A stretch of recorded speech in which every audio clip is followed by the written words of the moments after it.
You're listening to a Roddenberry podcast. Mission Log, a Roddenberry Star Trek podcast, episode 564, Memorial.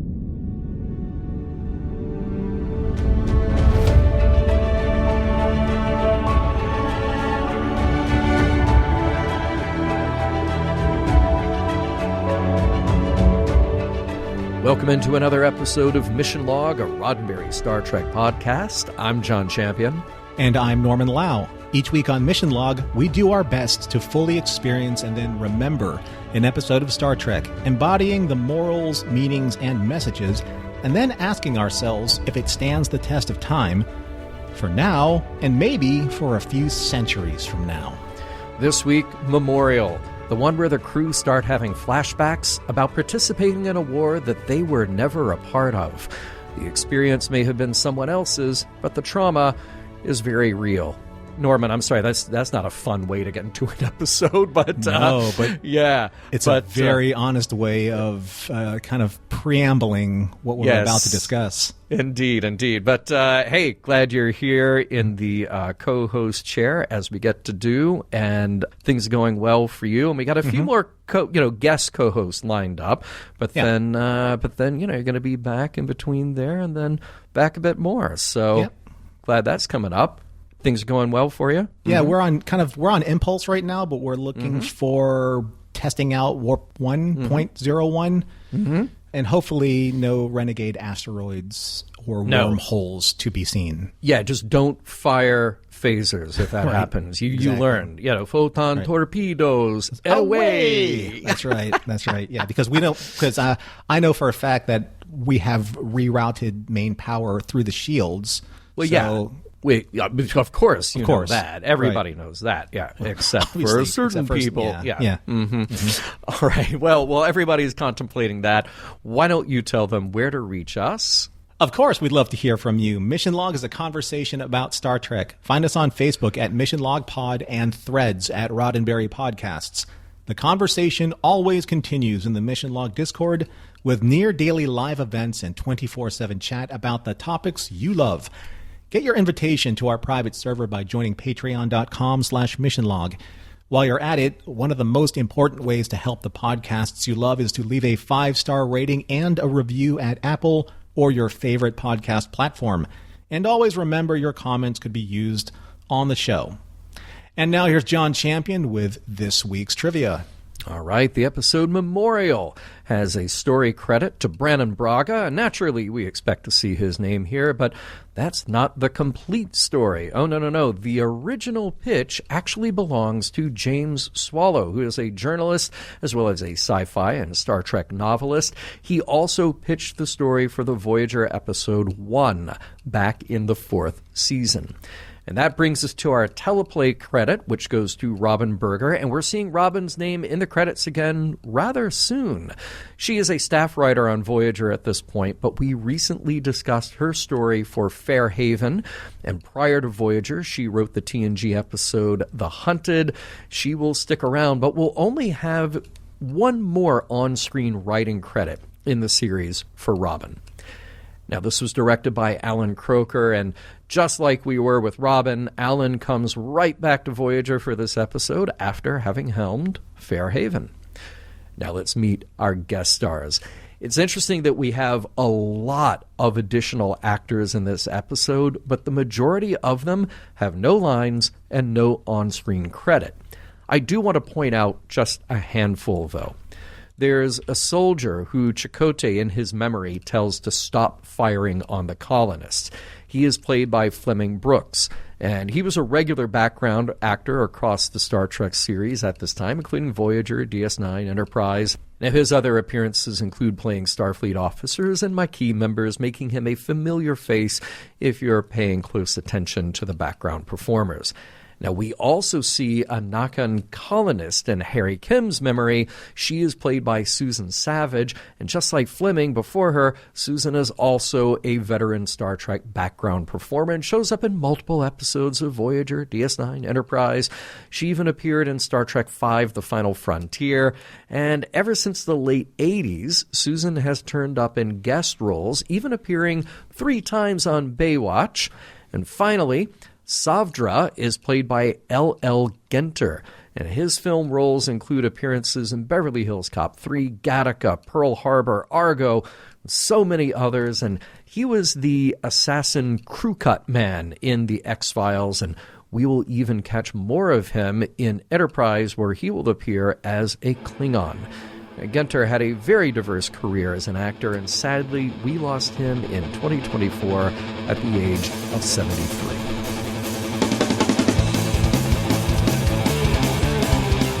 Welcome to the Delta Quadrant, where you can say you took part in alien war crimes and didn't even get a lousy t-shirt.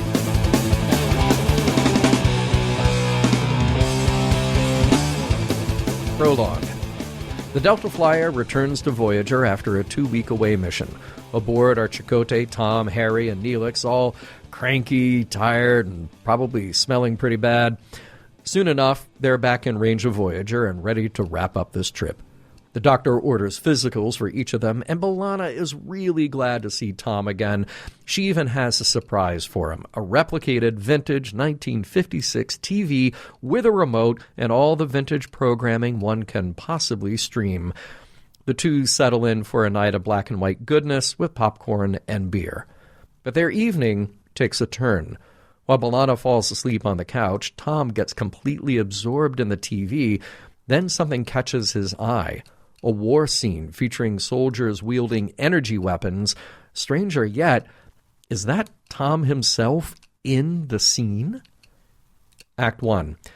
Yeah, that's him, dodging fire in a war zone. But the real Tom is no longer watching TV. He's in the battle. B'Elanna shakes him awake, and he finds himself back in his quarters. He brushes it off as an incredibly vivid dream, though he's clearly unsettled. Elsewhere, Harry is working in a Jeffries tube when he hears the sounds of war, screams, weapons fire. The tube seems to stretch out in front of him, and a panicked Harry belly crawls to the hatch. In sickbay, the doctor diagnoses him with exhaustion and prescribes 2 days of rest. In the galley, Neelix is preparing meals, but he's a bit off. A whistling teapot startles him so badly that he grabs a knife and starts really aggressively chopping potatoes. Naomi is there, and she's excited to talk about a school project. When she very slightly burns her hand on a pot lid, Neelix overreacts, frantically checking her and then shouting at her to hide as if they're under attack. Cut to Chakotay in the middle of a nighttime battle in the woods. He confronts Savdra, a commander, pointing out that they're slaughtering civilians they were supposed to evacuate. Savdra insists the civilians are armed, leaving them no choice. Chakotay wakes up from his dream in a sweat when Tuvok calls about a security breach in the mess hall. That would be Neelix, crouched behind the counter, holding a frightened Naomi protectively while firing a phaser at the officers.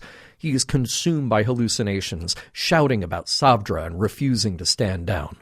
When Chakotay hears the name Savdra, he realizes Neelix is experiencing the same visions he did. Chakotay calms him down by assuring him the attack has been called off. Neelix finally lowers his weapons, and he and Chakotay head straight to sickbay.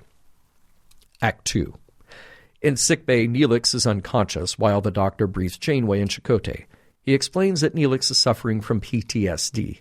Chakotay shares his vivid dream, and the doctor grows even more concerned, connecting it to Harry's earlier anxiety attack.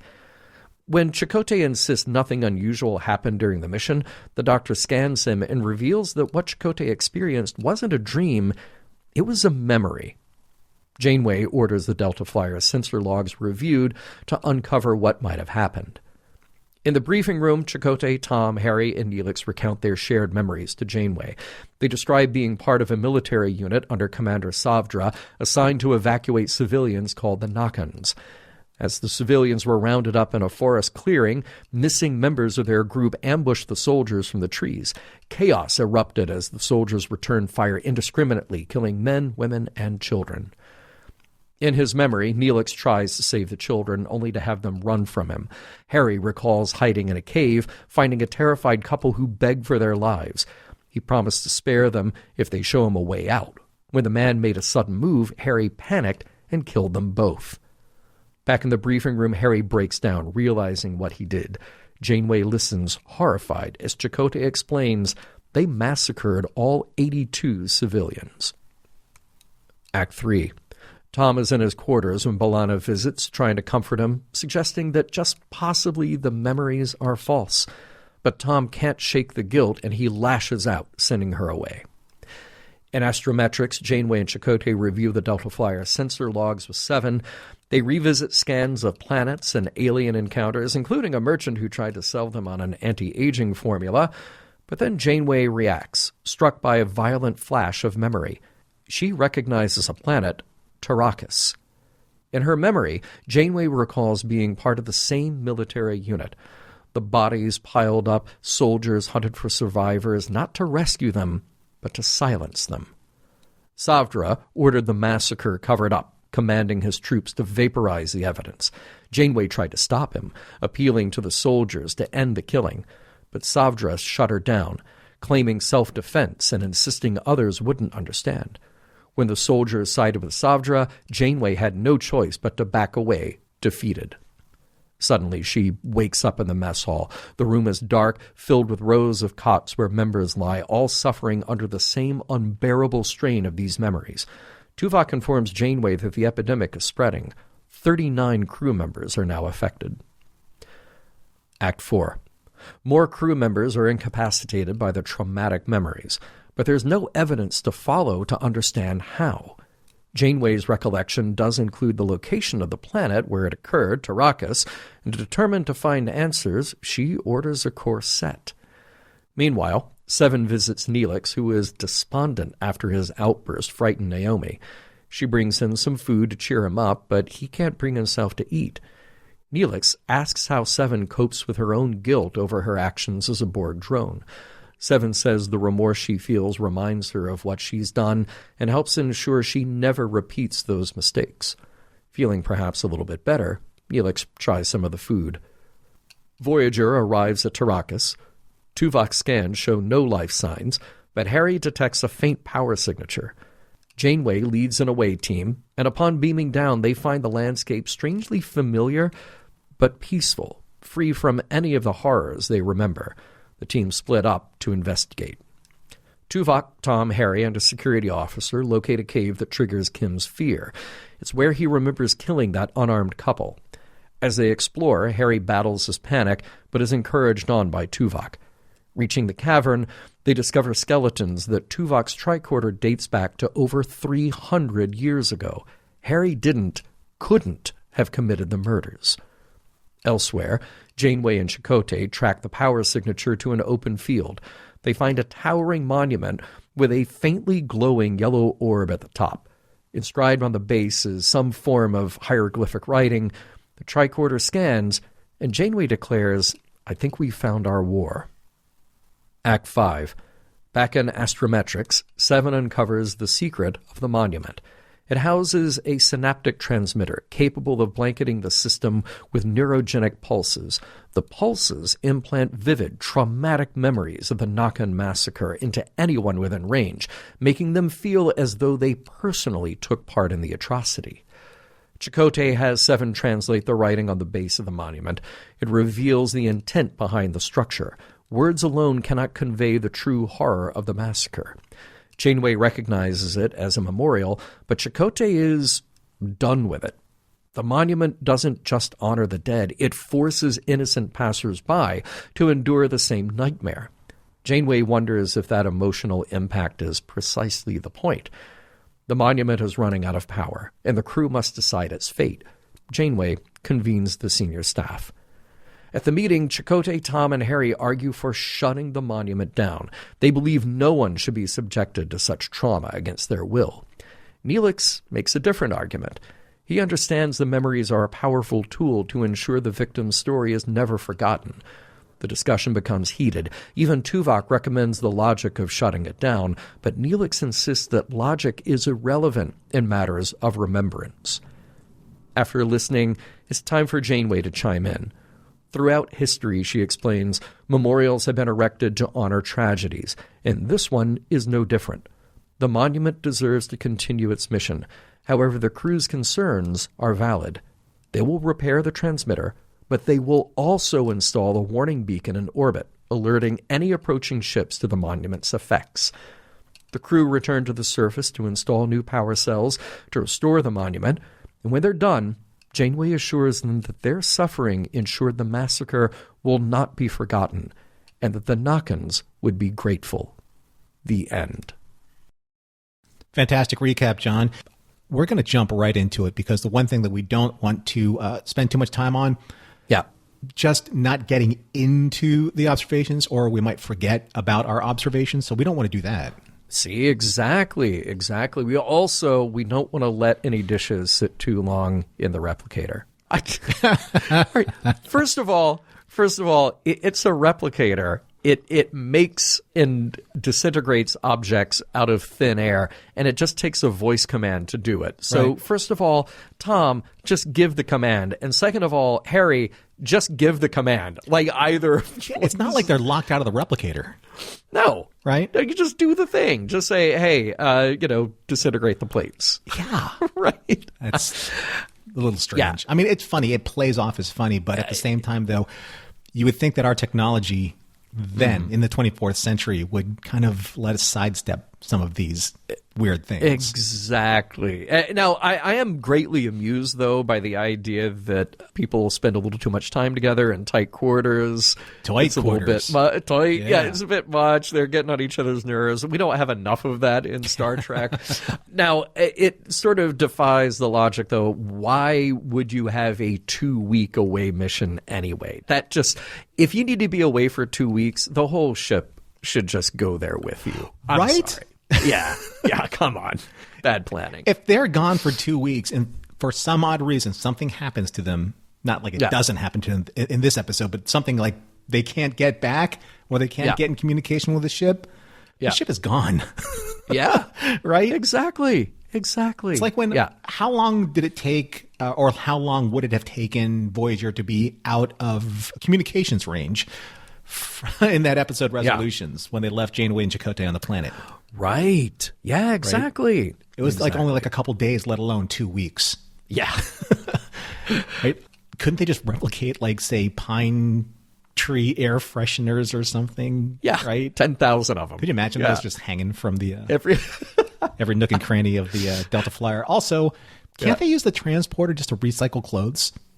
Yeah, see? There you go. Like, transport me from here to there and leave out all the bacteria that's making me smell bad. Exactly. That's not against the eugenics code, is it? I would hope not. Yeah. Now, I love when we get back that we've got a TV in Tom's quarters. Just a side note, I think we need to see more personal, relatable stuff in people's quarters anyway, but I love that we have that. And I've always loved the idea of just owning a vintage TV set that just has a constant vintage stream. Totally. And by the way, tip of the hat to our own Earl Green, who does that in Discord from time to time. So if you haven't joined Mission Log Patreon, that is a feature of Discord, and I love that he does that with commercials and old shows, and it's great. That is something to look forward to. And I have a nit to pick. The remote control was invented in the 1950s. Okay. First connected with a cable in 1950. Okay. Then you had the very short-lived Flash-O-Matic in 1954. Bad idea because that operated on light. So literally you could trip it if like you had a flashlight or you turned on the lights or a car passing by, hit the sensor with its headlights. But then by 1956 we had the Zenith Space Command. Right. So there we go. I love it that they're like chunky, like 4 chunky buttons on it. Oh, right. Love it. Yeah. Yes. Love that aesthetic. But here's the strange thing, and I'm glad you bring this up. Tom's the 20th century expert. He says, no. The remote control wasn't invented at this time. So you know that, but you don't know it but you don't know what a jingle is when you watch that kind of TV? And it's a funny bit because they're watching, and correct me if I'm wrong here, I think the commercial, it's a woman with like a mop. Yes. Or something. What is that? And he goes, what is that? And I just say, well, it's a mop, but that's not important right now.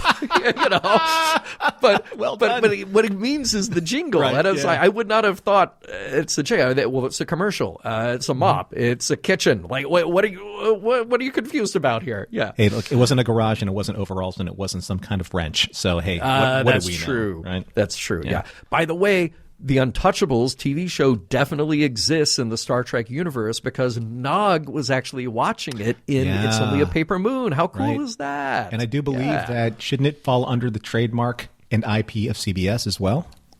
I think so. Yeah. So they can use that. So. And, that's the thing. So I bring that up because I would have loved to have seen, especially on TV, that, say, like Have Gun Will Travel was on the classic stream.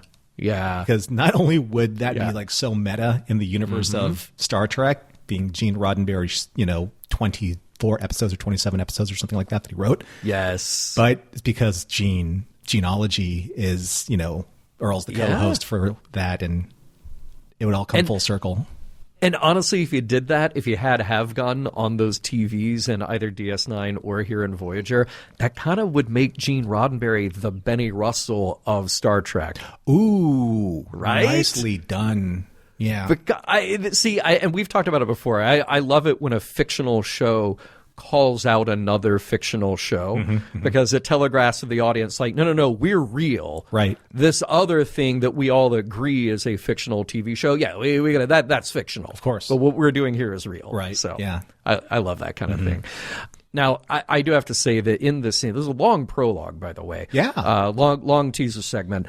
I got to say, we still don't really know how to write a couple. This is one of the better couple scenes, but it immediately goes into this trope of like, Tom doesn't listen to his girlfriend. He's just glued to the TV. Like that's, I know we got to fast forward. I know we got to get there, but yeah.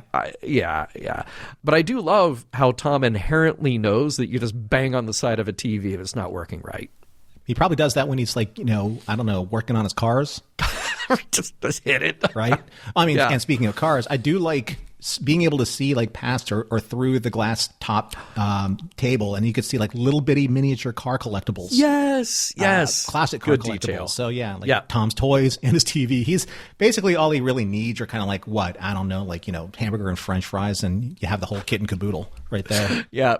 I like it. I do like. So Tom comes to from his nightmare, and then B'Elanna says, he says television is a bad influence, or television is always a bad influence.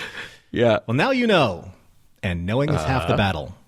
Yeah. Oh. And if you get it, John, you got it. And if you get it, you're as old as we are. Yes, right? That is very true. I have to say, throughout Act 1, there's a really nice job of ramping up the tension and the weirdness of it all, like the stretching Jeffrey's tube and Tom's dream jumping into reality, and then we jump again into the reality of Chakotay's dream. Like, it's really nicely done. Yeah, and I like how off balance you are going from the flashback or the dream sequence to kind of like these anxiety attack type sequences. I thought that was really smart. I thought the war footage from Chakotay's flashback / dream and, say, Tom's footage, I thought that was really well shot, really well lit. I like the way the camera moved. It's very Deep Space Nine-ish. Yeah. Yeah. Yeah. Good point. And wow, man, Ethan Phillips, Johnny, Neelix, he can play sinister and unhinged really well. If I were Naomi Wildman, I don't know if I'd ever go back in the mess hall again. Isn't this actually the second time that she's been threatened by him when he's lost his mind? I think so. Yeah. But please, folks, remind me. I might be conflating that with another moment. But yeah, Neelix has had moments where he was not himself. I was a little nervous of him, like just kind of like flailing around with that giant cleaver. Right? Oh my God! All that stuff shot well. You cut to the close up, the knife going in, and oof, great stuff. Yeah. I also thought that the scene, just kind of like briefly after Chakotay talking down Neelix, when Neelix has Naomi hostage, there was something very kind of Colonel Troutman talking down Rambo from First Blood in that scene, where yeah. These two men, they understand that they were in war together, and that Neelix can trust Chakotay even though he's a little bit out of his mind. Yeah. But the thing is that the way that Johnny acts that scene is so good. Yeah. Especially the twitchiness of when Chakotay finally embraces him, but Neelix can't quite get past his anxiety, and he's a little twitchy. Yeah. Really well done. Agreed. Yeah. Cut to another great scene, I think. Apologies up front. I think we're just going to constantly be calling out really good scenes. Yeah. Really good moments in this. I love going into the briefing room with each person, Tom, Chakotay, and Harry, just layering on one more bit of the story. Mm-hmm. And then I did this, and then somebody remembers, wait, and then I did this. Right. It was nicely written, nicely paced. Yeah, as the members are starting to, become clear. I do like the observation that Janeway had about Chakotay. Maybe if he may have been suffering some type of manipulation or some type of alien interference, because that's what happened to him in Nemesis in season 4. I really liked that episode, and yes, I was reminded of that here too. Nemesis! No, I'm sorry. But the reactions that they all have, I mean, they're so brutal. They're really grounded. The emotional intensity is really heightened with everyone reliving their part in the briefing room. It appropriately gets uncomfortable. There's a scene where there's kind of it culminates into Neelix yelling out, I think at Harry, he goes, "We had no right to be there." Mm-hmm. And then Janeway says, "Okay, everyone, gentlemen, calm down." There's something that's Neelix was doing this hand gesture, kind of he was trying to work something out with his mind. I'm not exactly sure if it's him doing that or if it's Johnny doing that for him or if he got a direction from Alan Croker. I'm not sure exactly what that was. Oh, interesting. But it was an interesting type of, I don't know, a twitch again, some type of anxiety that was manifesting itself through that scene. Pay attention to it when you watch that again, because it's just weird. I don't know what he was trying to do, or if maybe I don't know, a line or an extra scene was cut afterwards, after that moment. I'm not sure. Interesting. Yeah. The away team, these 4 men, they start remembering all of these details. How is it that none of those are in the logs? Did they not remember any of this when they were coming back on the Delta Flyer? Oh, interesting. Okay, yeah, so that does raise a question while they are there, maybe they're not experiencing that. Maybe it's a residual effect because that thing is broadcasting out into space. Right. So, yeah, that is a good kind of logistical question about how this thing would work, the reality of the episode. Mm-hmm.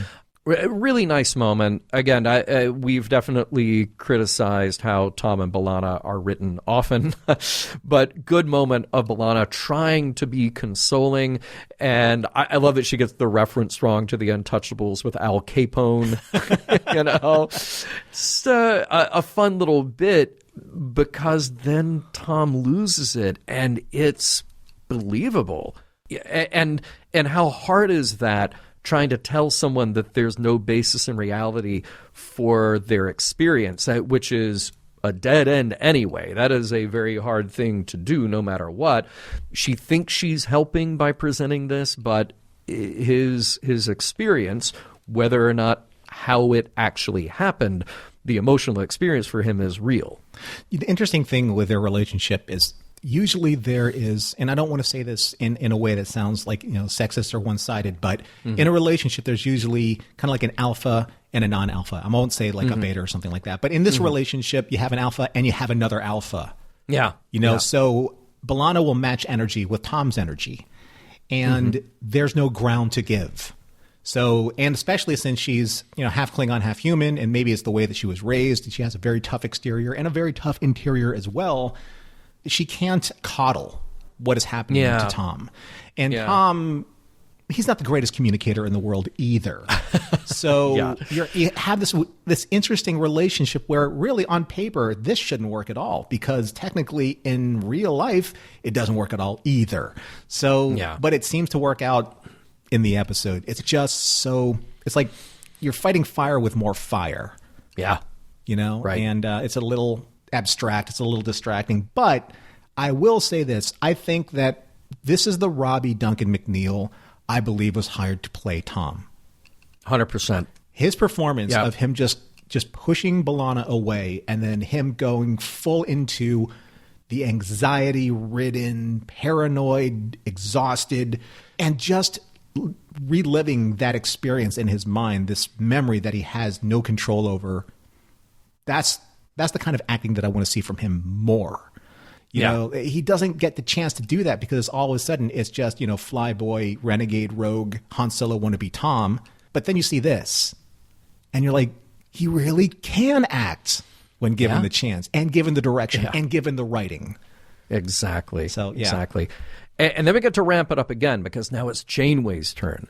And her reaction, both in the war sequence and in the memory, and then waking up from the dream, both very intense and, it's redundant to say, but just wonderfully played by Kate, just to keep driving home the intensity and the reality of what's happening. Yeah, that kind of made me scratch my head a little bit. I'm like, oh, wait, she wasn't with those four, so something else is affecting the crew. Uh-huh. And then we see oh my, come on, like the war crimes scene. I'm like, okay, here we go. Here we go. That second shoe just fell. Let's go. Let's see what's going on with this episode. Exactly. Just to maybe add some levity here for a moment, Talaxian stew and terra nut souffle. We learned some new food this week, and Seven added chocolate to the terra nut souffle, once again driving home that she truly is the smartest person on board. I mean, what can't be solved with chocolate? Yeah, absolutely. I do like in that scene, there's like a lot of the aftermath that's happening with a lot of the crew that's being plagued by or is suffering like these hallucinations or dreams or whatever they're calling them at that time. But I like seeing Janeway sit down with, random ensign number 4. We've never seen him before. We've never seen them interact before. Yeah. But I like seeing that randomness in there so that Janeway is just in touch with the randomness of the crew when they need her kind of like her support and her strength and her leadership. It could have been anybody, but I like that it could have been anybody. Yeah. Because it's not just the main cast. 100%. Great choice. Cut to another great conversation about shame and guilt and Seven owning up to no choice but to feel remorse. What a terrific scene between Seven and Neelix. Yeah, I know that you said, we'll be talking about referencing a lot of scenes because this episode is pretty much full of fantastic scenes, but also fantastic acting. So when you have something like, Johnny and Jerry in that scene together, and then she's not at the center and the focus of that scene. She's reactionary to what Johnny is bringing with Neelix and kind of like that angst, and that guilt, and that pathos. And she's letting him have that and just supporting that scene. And it's so good to watch. Right? Yeah. Good stuff. Now, again, to bring a little bit of levity to a very heavy episode, that we had to have it. We had to have the heroic, badass shot of the away team armed to the teeth with the compression phaser rifles, going to the transporter room. Really nice, really well done. And then they just beam into Southern California. Well, of course. So, nice to see. They were just right over there. I'm pointing kind of behind me. And there's a scene, I don't know if you noticed this, when Harry and Tuvok, and let's see, they're with Tom and then unnamed security officer, when they're on their part and they're walking through the woods and trying to find this cave entrance, there's definitely some camera sleight of hand here because Harry spots the cave that he went into, but we as the audience never see the cave entrance. Right. Literally, Harry and then Tuvok just kind of slide by a rock, cut to, you're in this tight crawl space. Yeah, right. So it feels a little bit like scene missing, but then it works. I wonder if that extra crewman was Guy Fleegman. We don't know. Yeah, it might have been. Might have been there. Guy Fleegman. But I do like how the scene where Harry's leading Tuvok to the supposedly the cave where he supposedly killed prisoners, or I guess they were refugees. It's exactly the thing that triggered him earlier on in the Jeffries tube, the claustrophobia, crawling through that tight space, where he murdered 2 civilians, but it was a nice bookending, a framing mechanism. Oh, there's the reason why he remembers what he remembered in the Jeffries tube. I thought that was very smart. I'm a big fan of just watching people run into these open fields and finding like a strange obelisk just out of nowhere. Yes. You know, were you yelling "I am Kirok" in your head? Of course, of course. And I was yelling it for Chakotay. That was for his moment, right? You know, I am Chakotay, right? His people's intensity intensifies, right? Yes. Also, see Stargate because I love Stargate. I also love seeing Janeway do the science thing and start studying the hieroglyphs to see what's going on with the obelisk. Was kind of hoping that maybe a Sleetslack walk by and maybe hit a couple of those weather crystals and see what happened. But hey, you know what? I can only get so much in an episode, right? And if you get that reference, you're also old. Yes, man. There's a moment of realization. So we end the last act with Janeway saying, I think we found our war. But then when they investigate further, when they put the pieces together and we're back on Voyager, the moment of realization of what the monument is and does, again, just everybody has their moment of reaction. Yeah. So well played. And then I love this scene, which is so Star Trek, and we don't get enough of it. All of our crew get to voice their opinions and debate the different sides of what to do with the monument. What is their obligation? What is the moral choice? Oh, just chef kiss to that moment. And we have Janeway refer to, I'm going to put these out of order on purpose, the fields of Gettysburg, the obelisk of Kittimer. Yeah. Nicely done, Star Trek. Thank you for the real world. And then the Star Trek reference. And they mentioned that they were witnesses or quote unquote living witnesses. Oh, in a way. See what you did there. I'll be bringing more of that up in discussion. Good. Yeah. Voyager doing what they should, putting up the warning cones around this particular planet. Yeah, Talos 4 was taken, so you got to name this something else. Yeah, right? Exactly. Yeah. So when Chakotay says, Catherine, when he says that to Captain Janeway about shutting down the transmitter, when he uses the familiar, he's serious. Yeah. Right? He is very serious. And speaking of serious, when Janeway has made her decision and she says twice, is that clear? Is that clear? This is the Janeway who I do not want to displease ever in my life. But then, oh my God, she puts the emotional button on this right at the end. They're standing in front of the memorial, and she talks about how those people who are gone would appreciate what they've done. I know they'd thank you too. And bravo, what a way to end.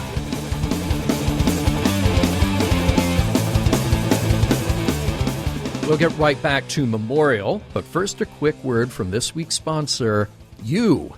That's right, you.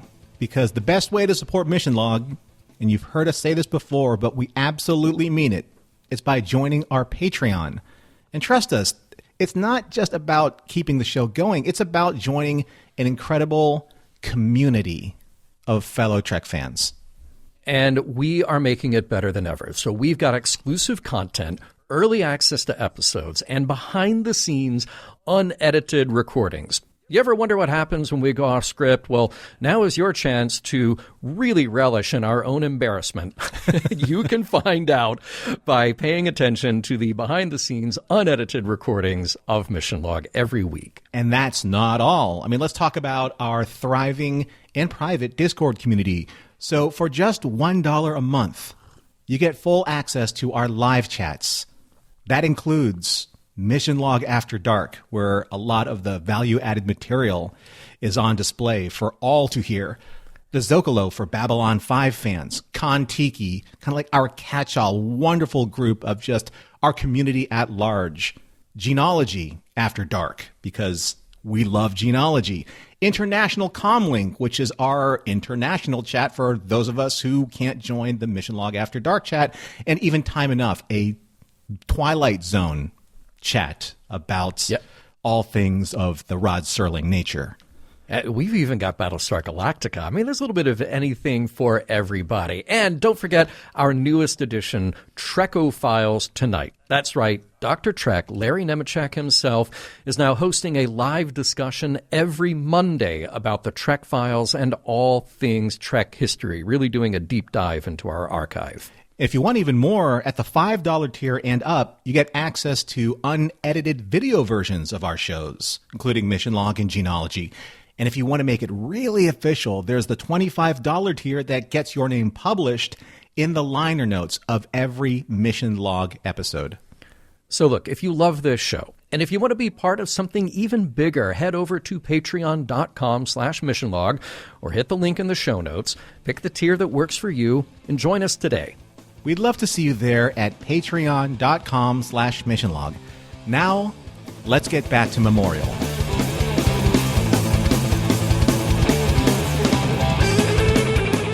Are we sure it's not time to have the holodeck cook up a ship's counselor for us? Would it actually be worse than continuing to not have one?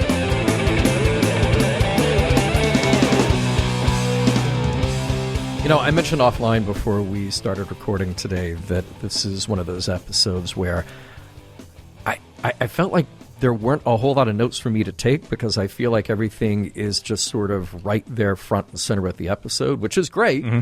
It means that they were very clear in what they were trying to do in the story that they were trying to tell. I found that as I went through it, I just kept writing down, like, here's a great line of dialogue. Here's another great line of dialogue. Yeah. And then here is a sort of a big, broad point of what's happening. But I want to kick off our conversation by saying, okay, the broad point is that this story is a lesson in empathy. It is how to, literally walk a mile in someone else's shoes, feel what they were feeling, and understand something in a way that you couldn't from just maybe picking up a book or hearing a story second or third or fourth hand, right?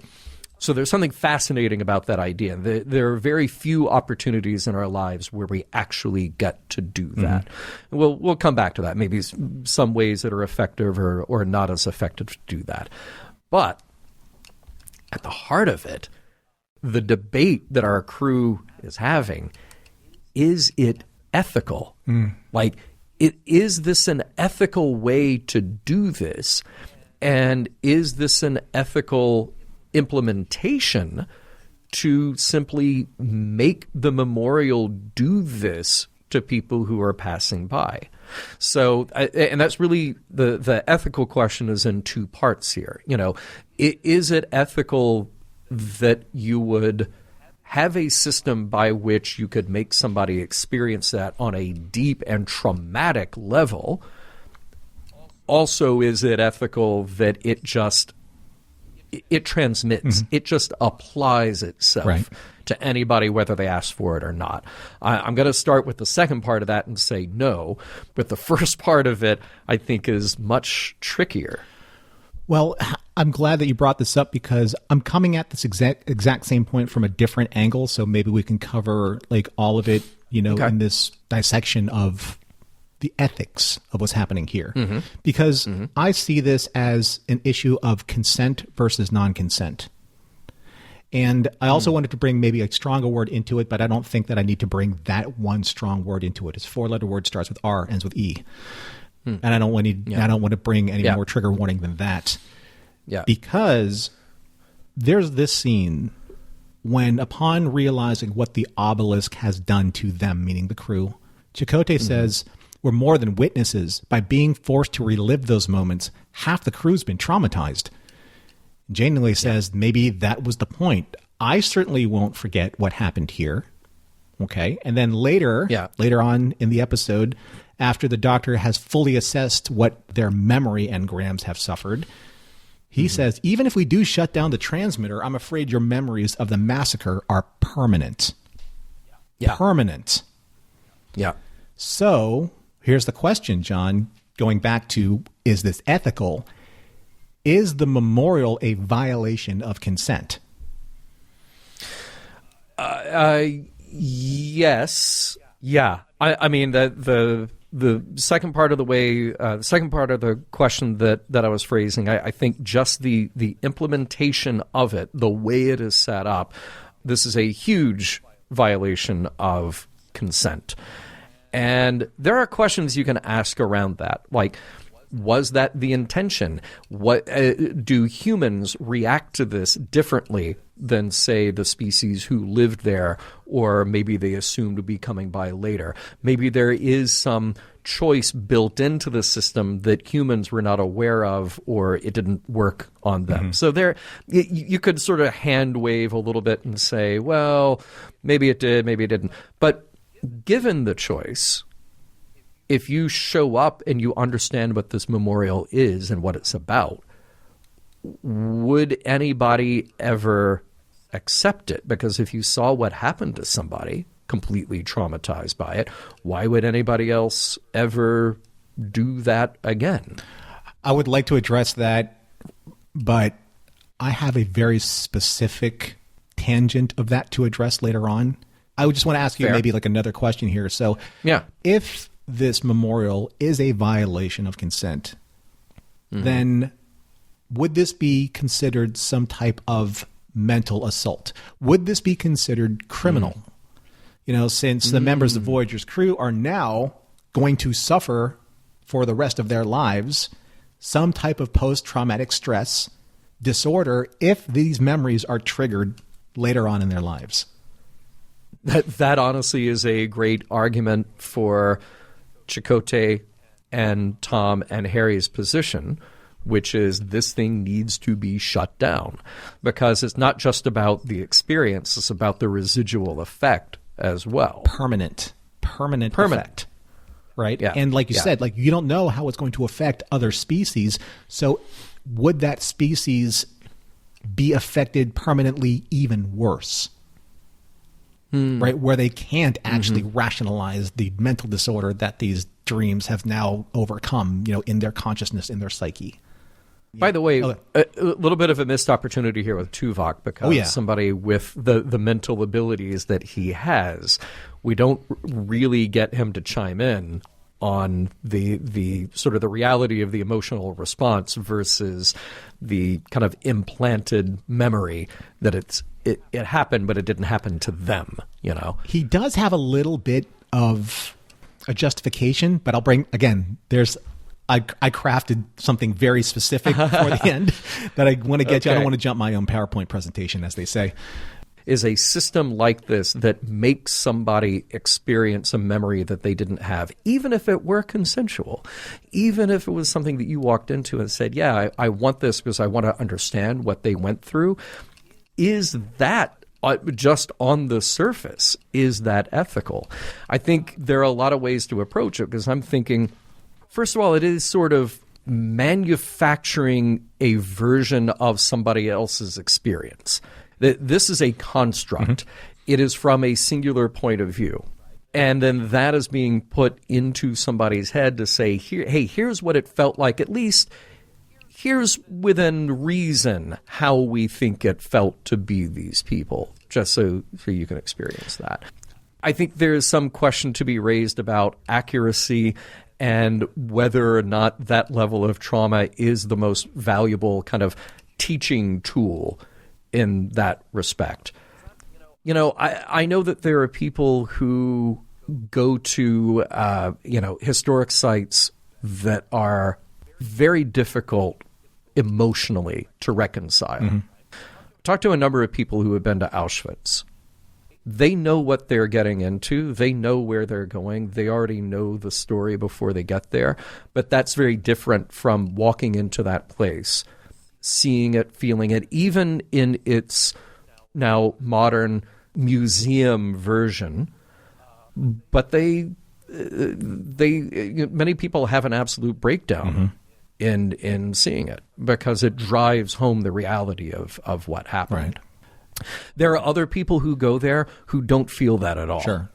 There are people who just, for whatever reason, whether it's kind of a conscious mental block or just a dissociation from the empathy that they, I would say, should have for others, they're not experiencing that. But the point is, that there are places that we can go to now that very likely would have this lasting effect on your psyche, being able to understand what somebody else went through. That's a really good point. And it's funny how we're coming to the same conclusions in this episode, just at different points of our discussion. Yeah, right. Right. But this is something similar to, say, what B'Elanna was suffering when she was kind of like jumping into the thoughts and the reality of, what was it like? It was like the Romeo and Juliet story where she was falling in love with the other side of the tracks type of people who are being like ethnically cleansed. And it was, the older woman was transplanting like her thoughts into B'Elanna's mind so that there was a living witness to the atrocities of her, I guess it was her father's law, to disappear the unclean, of their society. So that was similar to, I didn't see that at first, but I definitely see it now, because I wanted to talk a little bit more about, like, is this kind of like a living witness part deux, in that sense. Yeah. So we've talked about this before. If we do our homework on Mission Log, we see episodes of Star Trek that we believe were either could have been a two-parter, or there was too much information for a single episode, and maybe some of this information could have spilled out into other episodes, either in script form or just in some ideas. But in this case, I took time to look at who wrote Living Witness and who wrote this episode. Both of these episodes were written by Brannon Braga. And we could tell in Living Witness that there was more story that could have been told. Yeah. And I think that there's a lot of similar energy between that episode and Living Witness. I'm just wondering, do you think that he had any holdover scenes that could have been used in a two-part of Living Witness that is now being kind of appropriated and repurposed for Memorial? Because, see, Tim Russ directed Living Witness and Alan Croker did this, but they were very, very similar. I could package that in a 2-pack DVD set and be successful in selling that this is this type of reality. Yeah. Well, and I think, like, as good a writer as Brannon Braga is, they have so much time within that 45-minute script. Surely there are things that just didn't make it, or you kind of come back a year later and you think, oh, wait, but there's this other angle that I could have explored. Similar story, similar idea, but how can I poke it a little bit further, maybe to just get a little more out of that idea that I was trying to grapple with then? I'll come back to it now. Yeah. You brought up a really good point about one of the scenes where all of the OA team or people that are being affected in the main cast, and they had their specific reaction to what is Janeway going to do with the memorial? What is her decision, and is it the right or ethical or non-ethical decision to do? I thought it was really interesting because each one of the crew's personal responses, it kind of reflects their personality in that moment. For instance, like Chakotay says, why should anyone have to experience an atrocity they didn't commit? So is this kind of like subconsciously his emotional response for never wanting to relive the crimes against his own native people? Oh. Right? So follow me around the room here. So Neelix says, because that's not how you learn not to make the same mistake. If we destroy the evidence, we're no better than Savdra. Yeah, it's funny. I wrote down that exact same little exchange in dialogue because I thought it just really got to the heart. Yeah. Is this Neelix's way of, or his emotional response for never wanting to relive what happened to his people at the hands of Jetrel? Bingo. I thought of Jetrel immediately. Right. That Neelix has got this very specific connection to this kind of thing. Yeah. This one's something that, it may be a stretch, but it's something that happens to me personally. So when Harry Kim says, it wasn't our fault, is this his deep down emotional response as a model minority when it comes to guilt, even though the crimes were not his? Oh, okay. Model minorities appropriate that crime because our empathy is so distinct. We can't help but empathize with something that hurt, that's someone who has been hurt, even though we didn't do it ourselves. Right. But we take the guilt of it. Yeah. Now, here's the thing that you were talking about with Tuvok, because you're saying that Tuvok was kind of like outside of this. But Tuvok says, given the danger involved, it's only logical, which is the obvious Vulcan choice. Yeah. Janeway says, I stood by once before and did nothing, not again. So is this Janeway, is this her guilt for failing the Federation's values to provide aid to those who cannot protect themselves? And here's Tom's. Tom's is really interesting. So Tom says, no offense, this is to Janeway, no offense, but those were other people's memories. So is this Tom's deep down core emotional response for not our problem? Yeah, 100%. Right? Yeah. That is a very frustrating response. Mm-hmm. But yes. Yeah. You hit on a very important word in those exchanges, and that is guilt. And I want to refer you back to that other excellent scene between Neelix and Seven, because Neelix asks Seven, guilt is irrelevant? And she says, on the contrary, my feelings of remorse help me remember what I did and prevent me from taking similar actions in the future. Now, I feel like Neelix is probably not necessarily the one who needed to hear that spelled out exactly that way, because as you just pointed out, Neelix already has this very intimate connection to this kind of historical trauma and the reason for making sure that people remember it. But I kind of want Seven in the room while this is going on, too. It's not appropriate because we don't know that she went through this experience herself. We maybe just don't have time in the episode to explore that. But I'm glad that we got her take on it. And she's essentially speaking for what Neelix is saying here. Maybe Neelix needed to hear it in order to form his own thoughts, to say, like, no, as you wrote down, that's how you learn not to make the same mistake. If we destroy the evidence, we're no better than Savdra. So maybe he needed that input from Seven to connect those dots. I was wondering, and I do want to preface this with a trigger warning, because I think that I'm not sure if you saw it the same way or if anyone else in the audience saw it the same way as I did. But when Neelix is asking Seven that question about how she keeps going after doing such horrible things, I'm wondering if Neelix at that time was contemplating any type of self-harm or suicide. The first time I watched it, I did not pick up on that. And the second and third time, my mind went there as well, because he is so despondent. And even just the framing in that scene where he's slouched down, it's dark, he's low in the shot. I thought that as well, and I thought about, okay, we're informed about Neelix's trauma in Chatrell, and I go back to one of my favorite episodes, Mortal Coil, and what he's been through. And I left that episode with the hope that he finds strength in this family that he has on Voyager, but also understanding that he tried. He was committed to killing himself in that episode. And it takes the people around him to walk him back, but also to find the strength within himself to keep going on. Of course, something like this would push him back to a terrible, dark place. Of course, that would be the kind of thing that would bring up all of those memories and feelings again.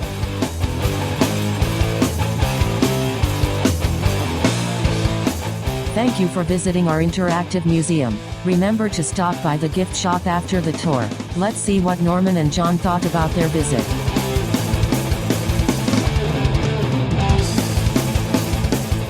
In the tradition of Mission Log, which stands up to time and memorial, as they say, we're at the end of the episode where we take a look at all of our discussion and boil it down to pretty much one of two things. Does the episode hold up, / does it stand the test of time? That's one thing. And then finish up the episode with, did we find any morals, meanings, or messages that we were able to mine in this episode? I have a sneaky suspicion, John, that we may have. But let's start with you. Let's start with Memorial. Does the episode hold up? What do you think? It's interesting. We name-checked a few episodes here, Living Witness and Mortal Coil and others whose names escape me at the moment, but that's okay. Our audience are yelling at their phones and however else. Send all the email to John. Send it all to me. Yeah. But there is another very recent episode that I would also connect this to, which is One Small Step. This is sort of the darker version of One Small Step. There's something very celebratory about risk and about what astronaut John Kelly went through, and also about Seven's journey to step into somebody else's history for just a moment, because she's so detached from it. She's so detached from the necessity of learning history, but also kind of the emotional reaction that you get from it and being a part of it. So that was this kind of heartfelt way to look at it.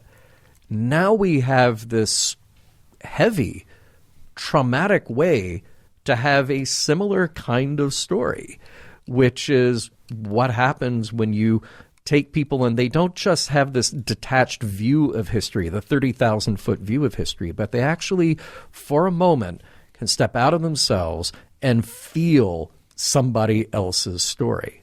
And I automatically respond to pieces like that. I loved One Small Step, and I find myself really loving this episode as well. There's a really strong sci-fi premise here. Just this idea of it's a machine that does this thing and people come across it and there's mind control, et cetera, et cetera. But it really wraps itself around this powerful idea that would have worked, honestly, in any other iteration of Star Trek. You know, it's just a solid story idea. It's a solid emotional story. This would have worked in the Twilight Zone as well. Mm-hmm. Now, I will say, if it's a nitpick, I feel like there are episodes of The Twilight Zone that definitely worked best as half-hour episodes.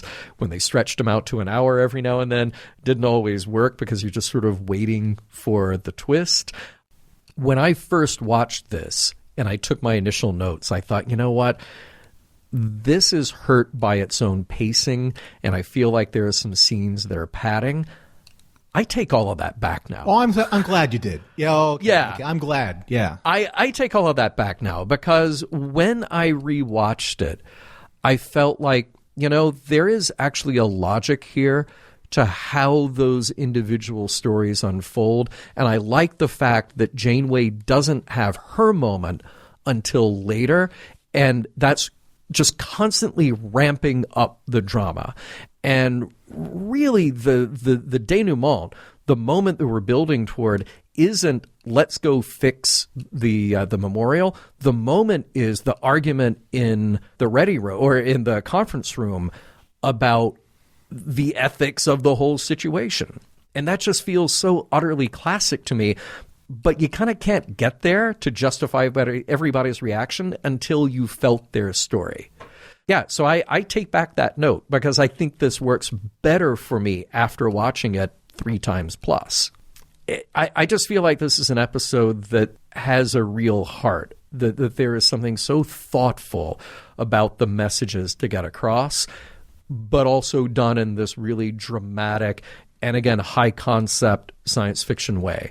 So I'm going to elevate this right up there. Does it hold up? Yeah. I mean, just like the story that they're trying to tell here, this holds up and needs to hold up. Mm-hmm. How about you, Norman? Yeah, I think this is like one of the best episodes for Voyager, at least for me. It's easily top tier. And it was for me the very first time I watched it because I just felt that it was a really fantastic balance of an incredibly well-acted episode, but also incredibly well-produced and well-written. Sometimes one of those elements tends to suffer a little bit during the course of an episode, and those are the episodes where we felt they were really good, but they just fell a little short because all of those 3 tiers weren't represented in the strongest possible way or in balance. What I love about this episode, it's a return to a Voyager cast story without Seven or the Doctor front and center as the deus ex machina of the episode. Yeah. I don't disparage Jerry or Robert at all. As a matter of fact, I praise them time and time again, as we do, both of us, John, because they are that good. Yeah. But as I mentioned before earlier with Robbie's scene where he kind of blows up in front of B'Elanna, these are the scenes that these characters, these actors, are actually able to really sink their teeth into as the actors they were chosen for these roles. So you have Chakotay, Neelix, Harry, and Tom. Rarely do they ever get scenes together, and these individual scenes that they had to be able to explore kind of like the angst of what they're going through as these feelings and emotions and nightmares and fantasies are starting to manifest themselves within each other. They're also starting to affect the way they work together and they're sharing those key moments of this exact same atrocity. So that's like you're saying, John, like you probably thought it was a little too padded at first, but now seeing the fullness of the episode and how those balance out, I think it's really just well paced in and of itself. And you get a lot of nuance in the performances that you usually don't see before in some of these type of ensemble type episodes, because they're a little bit more sterile. The writing's just a little bit too fast paced to push the narrative along. You don't really get a lot of the characterization, which I felt was very front and center in this, especially kind of like the staggered responses of every single one of the crewmen that were being affected by this atrocity, and how you're going to represent their interests and the best interests of them moving forward before they leave this planet. So I think it's really, really great to see these kind of like original cast members finally getting a really good script, a really good story that allows them to stand out individually and as an ensemble. Now, the only thing that I had a concern with this episode, and this is squarely on being a personal issue, I was wondering why I enjoyed this darker tone of a Voyager episode so much. And I was thinking about how I love Deep Space Nine owning that space, but accepting that this tone does work in Voyager. Yeah. And maybe it's just because it was so well done and so well produced and darker and well directed and has that off-tone Star Trek brand that Deep Space Nine has that I love. I'm just wondering, is that similarity something that, I don't know, in some way is just appealing to me, is, attractive to me as not just a Star Trek fan, but as just a science fiction fan, that dystopian, grim future. But that's Deep Space Nine in its entirety, or for most of its story. At least we have the moral ending of this that asks us the question, was this ethical? Was this the right thing to do? How do we handle this? And yeah, there's a lot of like Siege of AR-558, that kind of energy going on with the battle scenes. Yeah. But in the end, I still feel like that there is the Star Trek brand of optimism that is left behind in that like moral quandary that we like to chew on at the end of an episode. Oh, 100%. And that's really what I got out of this, which is we can go to this dark place. We can challenge our characters and really explore the trauma that they're going through. But at the end of the day, I don't think that this episode as a whole occupies a dark space. I think what the characters go through, yes, but think about where we end up. We get to have this really provocative conversation about, well, first of all, the ethics of doing something like this at all, but also we get to see that crew debate a point, come together, and then agree on what's important here, like what is at stake here. And what's at stake here is we honor the memories of people who are no longer around, and we hope that we prevent this thing from happening in the future. That's what it's all about. That's what it comes down to. And there are times that Star Trek veers off that path and says, hey, we're going to explore something dark and heavy, but then not come back around to a message about where do we go from here. And I think that's part of the brilliance of this episode is that, think about it. We end on this shot of this sunny planet with this pristine memorial there emanating its energy out. We know that there's a warning buoy in sight now. Good. Yeah. Smart, but it's at the end of the day, it's about how do we honor these people who came before? How do we make smart decisions for other people who will now come here? And how do we hope, even if we can't control it, how do we at least give somebody a chance to not do this again? So I find that there is optimism here, given that we have gone through a story that is heavy and dark. Mm-hmm. I think that's okay. That's really the best possible outcome that you can have here. And that brings us to morals, meanings, messages. And like I said, I think there's a lot that I didn't need to write down because I think the episode does such a good job of letting us feel the different interpretations of what's happening here and feel the way that these different characters are processing the options that they're given. short of this being one of those episodes that reaches to the audience and grabs you by the collar and says, "Hey, Timmy." Hey, Timmy. Here's what's important. Look, I wrote down the obvious line that is skirted around in so many places by these characters.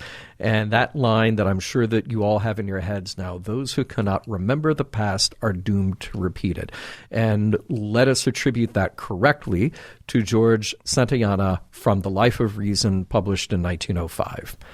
I sincerely worry that we're living in a world where the last survivors of World War II, the very eyewitnesses to one of humankind's most traumatic events, are dying.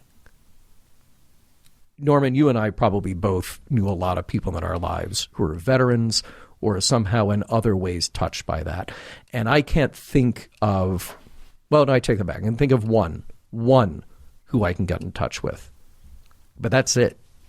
We also live in a world where a president can just skip a cemetery visit to honor fallen soldiers because he doesn't get it.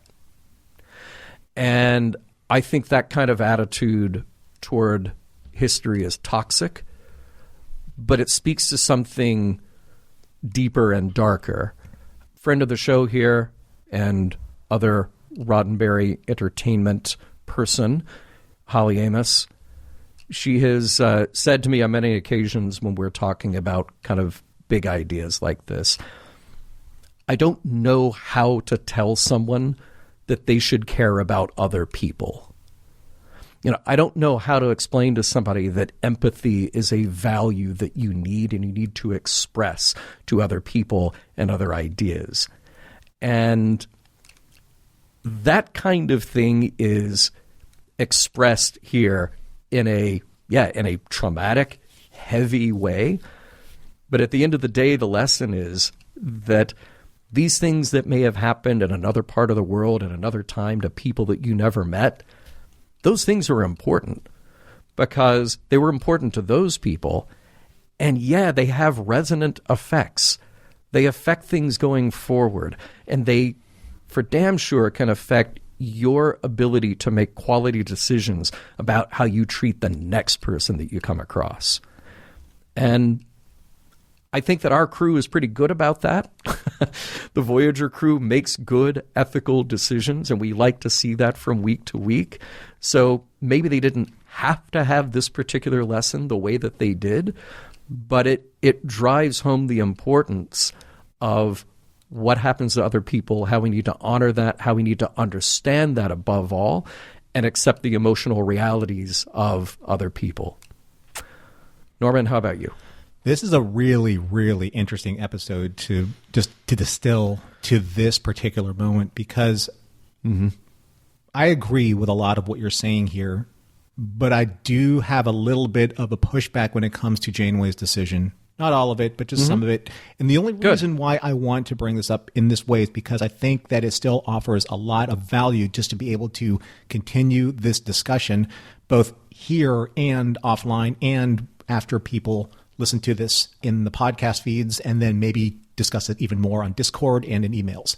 So I want to go all the way back to a quote that you used already when Janeway says, the obelisk at Kindemer, the fields at Gettysburg, those are other people's memories too, but we don't honor them any less. The 82 colonists who died here deserve their memorial.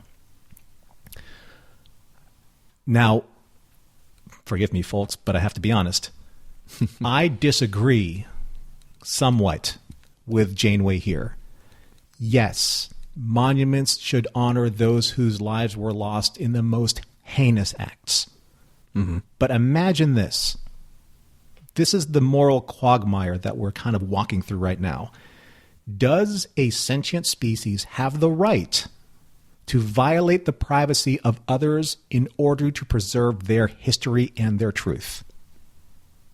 This is just another way of looking at it. Now, imagine this memorial in a way where, say, you brought this up before, and this is what I love about how this episode affected the both of us, because we're seeing the exact same things at different times. visiting Auschwitz. Yep. Without knowing that the collective terror of thousands of Jewish prisoners massacred at the hands of their Nazi captors are now embedded in your psyche.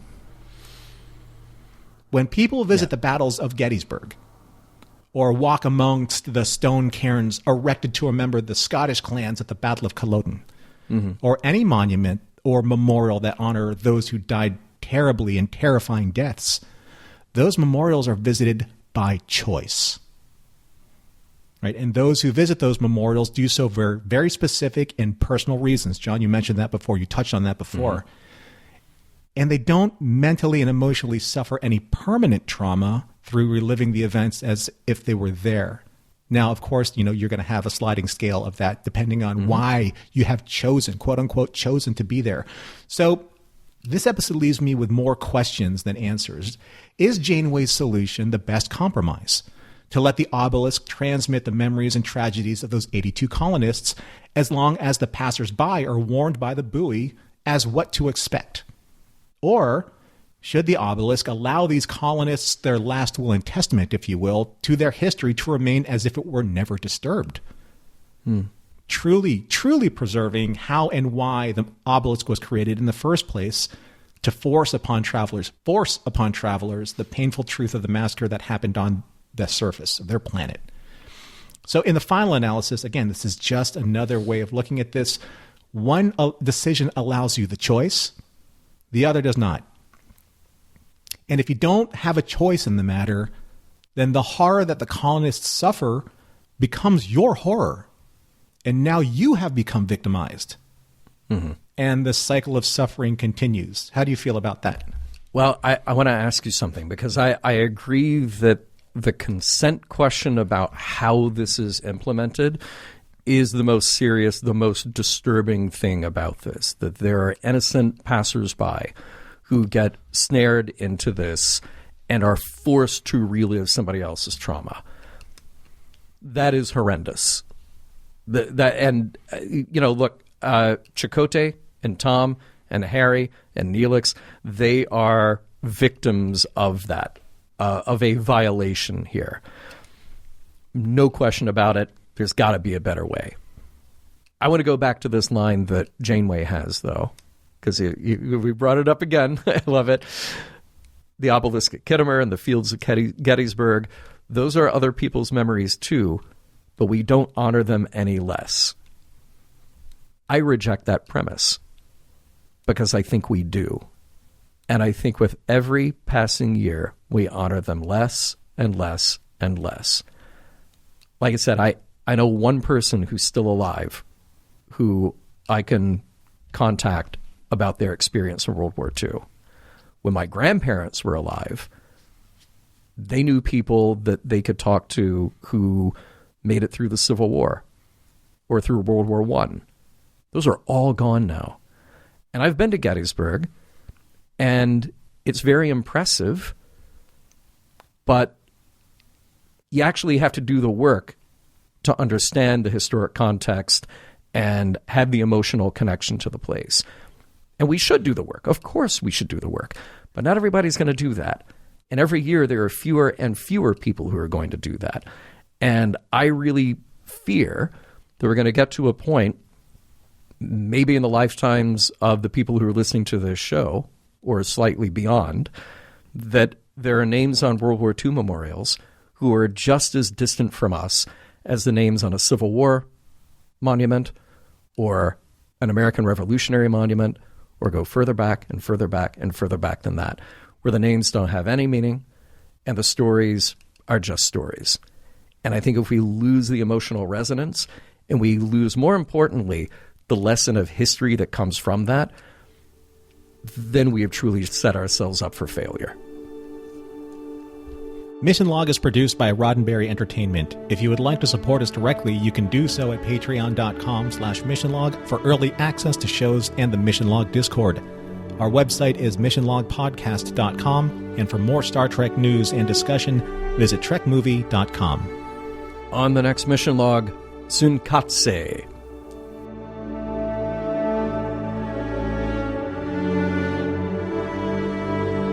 Some of the music for Mission Log provided by Warp 11, online at warp11.com. Special thanks to consulting producers, Matt Esposito, Homer Frizzell, Rand Hurl, Tom Kozak, Julie Miller, Mike Richards, Mike Shadwell, Paul Shadwell, and David Takechi. Is Tom's TV playing his shows from a hard drive, or are they intercepting TV transmissions from Earth just now reaching the Delta Quadrant? Hey Tom, remember to pop a tape in and record Wrangler.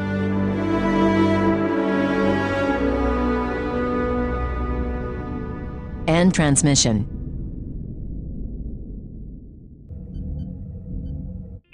This is a Roddenberry podcast. For more great podcasts, visit podcast.roddenberry.com.